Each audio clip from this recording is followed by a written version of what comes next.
Hey, this is Catherine, and I am here with Mr. James Gautier, who is going to be sharing some tricks of the model railroading trade with us.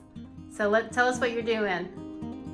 Okay, this is what's called sculpture mode. This is one of the techniques used to make mountains. And it's a very simple process. You just mix it in a mixing. You can use a bowl, but they make these containers to put it in, which is a lot easier to mix. And you just add water to it. So how much do you have to measure it? Well, you got to play with it a little bit. I get it a little bit wet and I start doing it. You want it to look like molasses when you get it done. Okay. See, it's still kind of dry. So you want it kind of pliable or moldable, I guess? Right. And it absorbs the water real fast, and it's real easy to work with and real easy to clean. Kind of looks like oatmeal. Yeah, it looks like a texture of oatmeal. Okay, we'll go to the room for putting it on. Awesome. Okay, next. All right, this is the type of foam I use. It's a cheap foam. A lot of places, sometimes you go around furniture stores, they're unpacking furniture, refrigerators, and every time I see something, I stop and pick it up. So I haven't had to buy any of my foam. I just, get the, and you cut it out, and you can cut it out with a foam cutter, just like this right here. And it's a hot wire system, and it gets real hot like that, and you just cut right through it. Oh, that's cool. Does it work for cheese too? Does it work for cheese too? The cheese. Yeah, it looks like a cheese. Oh, slicer. I don't know. I've never tried cheese. But anyway, I got one sitting right here. And what you want to do, you put the glue on the foam, but you don't put it on the front because you're going to be trimming with that cutter. And when your cutter hits the glue, it won't cut no more. Okay. So you always want to put your glue in the back of the foam, on between each layer. And then you can come back with this tool and cut. Okay. See? And then the holding of all this together is this hydrocal. Sculpture mode. Right, you put once that you cut like that, it holds it all together. The glue is just really to tack it in place. Okay. And you just keep stacking it up and keep cutting it. And if after a while you might keep cutting until you finally get it like you want it. Nice. And then when you put your sculpture mold on top of it, you look at it, so we know I made a hole. So you just build up with the sculpture mold. So you kind of don't know what you're doing until you get to the end. This is a place that is ready for the first coat. As you notice, the foam is glued together in pieces. And you take a carving knife, a hot knife, and you shape it. And then once you get it shaped, you take the sculpture mold and you use the back of the spoon and you just smear it on just like this. Looks very relaxing. Is this where you go to de-stress?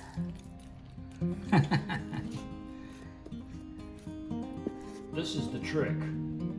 This little tool right here, when you get it all put on there, you can keep rubbing it. So you want to flatten it down, or? Yeah, you flatten it down, you get it nice and smooth. And this is the first layer I'm doing here. This is already the first layer. But this, I was just showing you how it looks when you first put it on.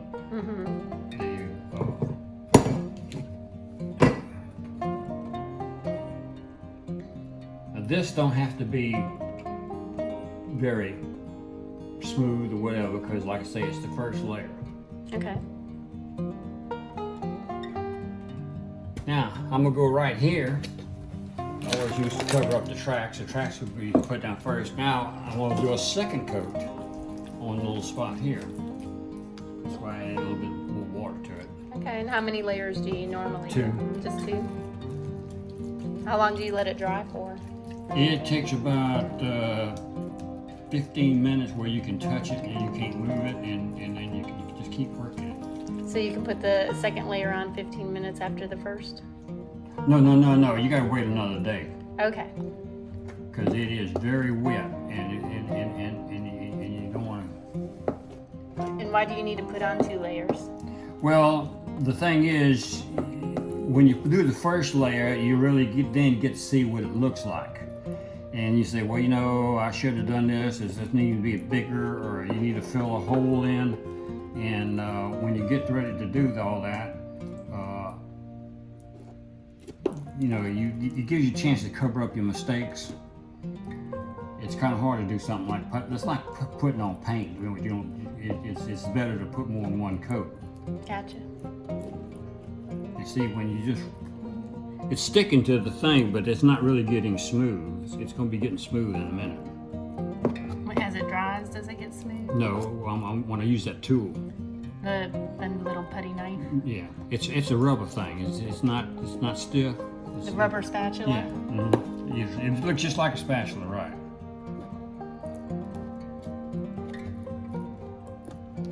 So we're making mountains today with Mr. James Gautier. And this is the best thing in the world to use to make mountains, because it's just, you can carve it, you can do all kind of stuff with it, and so when it dries, how do you carve with it? well, you can take a sandpaper and sand the rough spots, and you can you can take a saw and cut it. Nice. All right, so you have finished with the second coat and you've smoothed it all out. So is this one done when it dries? And then you When it sand dries, now we're going to go to the next stage. We'll move down here just a little bit. Perfect. Now Mr. Gautier is doing his Bob Ross technique. So go ahead. Tell him again what you're doing. This is the background colors for the scenery where you, if you plant trees, shrubs, whatever, to cover up the white that you'll stick through there if you don't cover it up, and you'll see it. And this is just a little technique that you can play with it a little bit, and if you'll notice on the rest of the video that I've done this on around every track, and you can keep making any type of colors you want. You just keep mixing with the paint.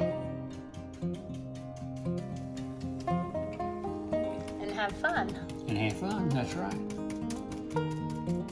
And if you want to, you don't even have to plant any grass. You could just leave it alone like this and put your grass spots or get your bushes. There's bushes up here that come, you get them in a package, you can spread them out. And you got rocks like it's right here, by this right here, you got rocks sticking up. So you can do all kind of things with that. You don't have to have grass everywhere. So it's up to your own creative interpretation of what you want to do. Well, you might say after 7 layouts, I've learned an easier way to do things. You know, sometimes you get in the middle of something and you say, gee whiz, if I didn't know it was going to be this hard to do, I'd have done something different. Right. So the thing is experiment, play with it. You know, you might like it, you might not like it. You know, you can always cover it up. That is true. And so the blue tape is so you don't get paint on the track. All right, I'm gonna skip down here now. You'll notice I've got some here already here. Mm-hmm. We're just gonna tie it all together. And why aren't you doing the middle part? Middle part is where I come back and glue the rocks, like this here. Okay. They'll be glued on there, and the rocks will be painted like that, and then I fill up hydrocal around it, and then I end up doing like this. Okay. Nice. So how many days does it take to put together a train model display? I've been 15 years on this one, but I just play with it now and then. I mean, it's not straight time, you know. Good grief. No, it takes time. Right, and I do most of it by myself. I got a daughter. I got 3 daughters that are artists, and they come in and help me do some of the artwork. If you'll notice, all the track, well, it's not here, but from here on back, all the track is weathered. It's all side weather. Okay. And so I'm a little unsteady with my hands, so they'll come one in. of my daughters does all that for me. That's awesome. Yeah. Teamwork. You just have to weather the side you see. You don't have to weather both sides.